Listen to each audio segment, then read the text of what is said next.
بسم اللہ الرحمن الرحیم صلی اللہ تعالیٰ علی محمد صلی اللہ تعالیٰ علیہ وسلم صلاۃ وسلام علیک یا رسول اللہ۔ آج جو تھوڑا ذکر کرنا ہے وہ نیت ہے۔ نیت کے تعلق سے کچھ بتانا ہے۔ تو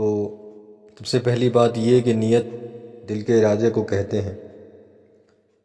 اسی وجہ سے کہا گیا کہ جب بندہ مومن کوئی اچھا کام کرنے کا ارادہ کرے تو اس میں اچھی اچھی نیتیں کر لے تو اللہ تبارک و تعالیٰ اس کے ثواب میں اضافہ فرما دیتا ہے۔ جیسا کہ اللہ کے پیارے حبیب صلی اللہ تعالیٰ علیہ وسلم فرماتے ہیں، حضرت انس بن مالک رضی اللہ تعالیٰ عنہ سے روایت ہے کہ قال رسول اللہ صلی اللہ تعالیٰ علیہ وسلم نیت المؤمن خیر من عملی، کہ حضرت انس بن مالک رضی اللہ تعالیٰ عنہ سے روایت ہے کہ رسول کریم صلی اللہ تعالیٰ علیہ وسلم نے ارشاد فرمایا، مسلمان کی نیت اس کے عمل سے بہتر ہے۔ تو اس بات سے بھی یہ پتہ چلا کہ بندہ مومن کی نیت کیا ہے، اس کے عمل سے بہتر ہوتی ہے۔ اور جیسی نیت رکھتا ہے اللہ تبارک و تعالیٰ ویسا اجر عطا فرماتا ہے۔ اور ایک اور حدیث پاک میں آتا ہے، حضرت ابی ہریرہ رضی اللہ تعالیٰ عنہ سے روایت ہے کہ قال قال رسول اللہ صلی اللہ تعالیٰ علیہ وسلم ان اللہ تعالیٰ لا ينظر الى صورکم و اموالکم ولکن انما ينظر الى قلوبکم و اعمالکم، کہ حضرت ابو ہریرہ رضی اللہ تعالیٰ عنہ سے روایت ہے کہ رسول کریم صلی اللہ تعالیٰ علیہ وسلم نے ارشاد فرمایا کہ بے شک اللہ تبارک و تعالیٰ تمہاری صورتوں اور تمہارے مالوں کو نہیں دیکھتا، ہاں البتہ تمہارے دلوں کو اور تمہارے عملوں کو دیکھتا ہے۔ یہ مسلم شریف کی حدیث پاک ہے، اور جو پہلی حدیث پاک میں نے پڑھی وہ بخاری شریف میں بھی ذکر ہے۔ تو اب ہم نیت کر کر کس طریقے سے اپنے ثواب کو بڑھا سکتے ہیں، اور اس حدیث پاک کو حضور اعلیٰ حضرت نے فتاوی رضویہ جلد 2 صفحہ نمبر 280 پر بھی، صفحہ نمبر 680 پر بھی روایت کیا ہے، اور جامع الحدیث صفحہ نمبر 9-10 پر بھی اعلیٰ حضرت علیہ الرحمٰن نے اس حدیث پاک کو لکھا ہے۔ اس حدیث پاک کی تھوڑی سی وضاحت میں کرتا ہوں، آپ حضرات ضرور سنیں، اور سننے کے بعد تمام دوست احباب کو جو ہے اس کو شیئر کریں، بھیجیں، اس سے آپ کو بھی بہت فائدہ ملے گا، اور ثواب کی نیت سے آپ اس کو شیئر کریں گے یا کریں گی مرد و عورت تو تمام کو بہت زیادہ ثواب بھی ملے گا اور بہت زیادہ فائدہ بھی حاصل ہوگا۔ تو امام اہل سنت امام احمد رضا خاں فاضل بریلوی علیہ رحمہ فرماتے ہیں کہ بے شک جو علم نیت جانتا ہے اور ایک ایک فعل کو اپنے لیے کئی کئی نیکیاں کر سکتا ہے تو وہ اپنے ثواب میں اضافہ فرق کر سکتا ہے۔ تو اعلیٰ حضرت ایک مثال دیتے ہیں اور فرماتے ہیں کہ جب نماز کے لیے مسجد کو کوئی بندہ مومن چلا اور صرف یہی ارادہ ہے، یہی اس کا قصد ہے کہ نماز پڑھوں گا تو بے شک اللہ تبارک و تعالیٰ اس پر اس کو اجر عطا فرماتا ہے، اور ہر قدم کے بدلے نیکی لکھی جاتی ہے، اور ہر ایک دوسرے قدم کے بدلے اس کے گناہوں کو مٹا دیا جاتا ہے۔ لیکن اگر وہ اور نیتوں میں اضافہ کر لے اور زیادہ نیتیں کر لے، اور اس طریقے سے وہ نیت کر سکتا ہے کہ اعلیٰ حضرت فرماتے ہیں کہ یہ نیت کر لے کہ اصل مقصود یعنی نماز کو جاتا ہوں، خانہ خدا کی زیارت کروں گا، یعنی اللہ تبارک و تعالیٰ کے گھر کی زیارت کروں گا، شاعر اسلام ظاہر کروں گا، داعی اللہ کی اجابت کرتا ہوں، تحیۃ المسجد پڑھنے جاتا ہوں، مسجد سے خس و خشاک وغیرہ کو دور کروں گا، گندگی وغیرہ جو مسجد میں ہو اس کو دور کروں گا، اور مسجد میں جاتا ہوں وہاں پر اعتکاف کر کر بیٹھوں گا۔ علماء کرام فرماتے ہیں، اور یہ مستحب قول ہے کہ اعتکاف کرنے کے لیے،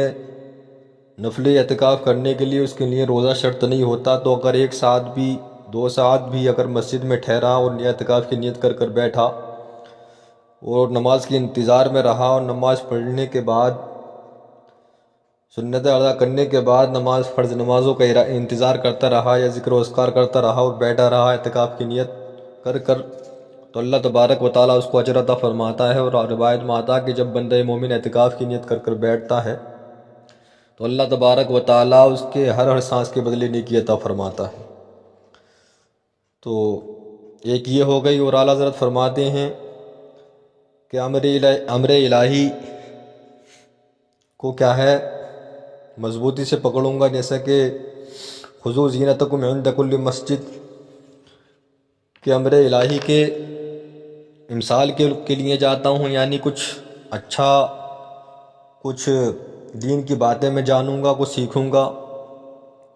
تو اس پر بھی اللہ تبارک و تعالیٰ اس کو اجر عطا فرماتا ہے۔ اور جو وہاں علم والے ہوں گے ان سے کیا ہے مسائل پوچھوں گا، دین کی باتیں پوچھوں گا، دین کی باتیں سیکھوں گا، اور جاہلوں کم علم لوگوں کو میں اپنی ضروری باتیں جو مجھے معلوم ہوں گی ان کو میں مسئلے بتاؤں گا، دین سکھاؤں گا، اور جو علم میں میرے برابر ہوگا اس سے علم کی تکرار کروں گا، علم کے بارے میں ان سے آپس میں گفتگو کروں گا، علماء کرام کی زیارت کروں گا، نیک مسلمان کا دیدار کروں گا، دوستوں سے ملاقات کروں گا، مسلمانوں سے ملاقات کروں گا، جو رشتہ دار ملیں گے ان سے بکشادہ پیشانی مل کر صلہ رحمی کروں گا، اہل اسلام کو سلام کروں گا، مسلمانوں سے مصافحہ کروں گا، ان کے سلام کا جواب دوں گا، نماز بجماعت میں مسلمانوں کی برکتیں حاصل کروں گا، مسجد میں جاتے یا مسجد سے نکلتے ہوئے حضور سید عالم صلی اللہ تعالیٰ علیہ وسلم پر درود و سلام عرض کروں گا، سلام پڑھوں گا، سلام بھیجوں گا، جیسے کہ اس طریقے سے بھی پڑھ سکتے ہیں۔ حضور اعلیٰ حضرت فرماتے ہیں کہ بسم اللہ والحمد للہ والسلام علی رسول اللہ، اور مسجد میں داخل ہوتے ہوئے، مسجد سے نکلتے ہوئے حضور صلی اللہ تعالیٰ علیہ وسلم پر، حضور کی آل پر اور حضور کے ازواج پر درود بھیجوں گا۔ اور درود بھیجنے کے بہت سارے طریقے ہیں، بہت ساری درود ہیں، اور حضور اعلیٰ حضرت فرماتے ہیں کہ اللہم صلی علی سیدنا محمد وعلی آل سیدنا محمد وعلی ازواج سیدنا محمد صلی اللہ تعالیٰ علیہ وسلم، تو اس طریقے سے بھی بھیج سکتے ہیں۔ اور بیمار کی مزاج پرسی کروں گا، اگر کوئی غمی والا ملا تو اس کے ساتھ تعزیت پیش کروں گا، کوئی غمزدہ ملا، اور اگر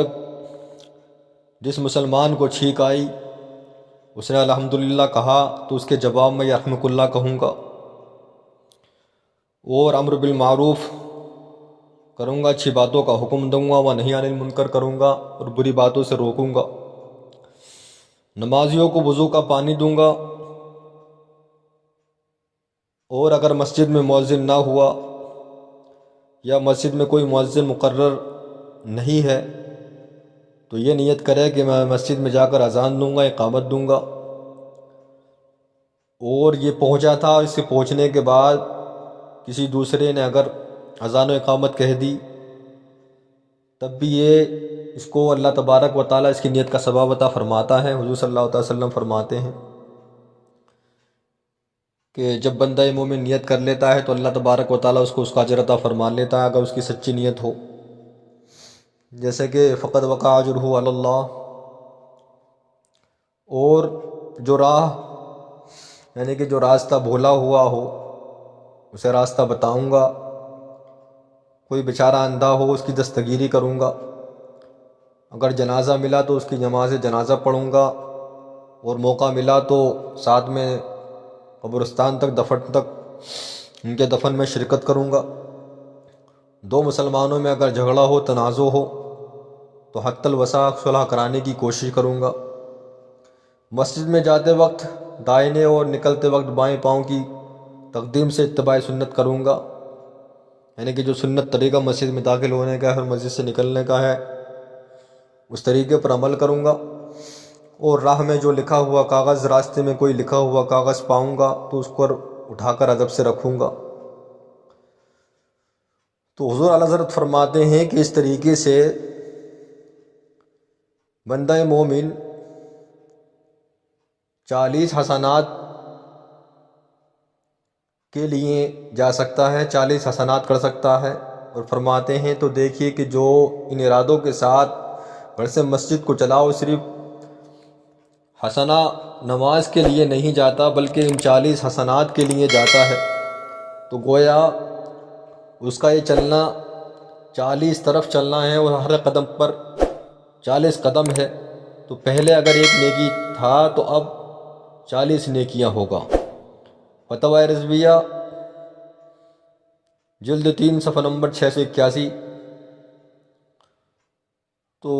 پتہ یہ چلا کہ ہم کو کیا ہے اچھی اچھی نیتیں کرنا چاہیے۔ یہ صرف اعلیٰ حضرت نے صرف ایک مسجد میں جانے کے لیے ایک نیت کی مثال دی ہے، تو آپ سوچیں کہ کسی دوسرے طریقے پر، کسی دوسری طرف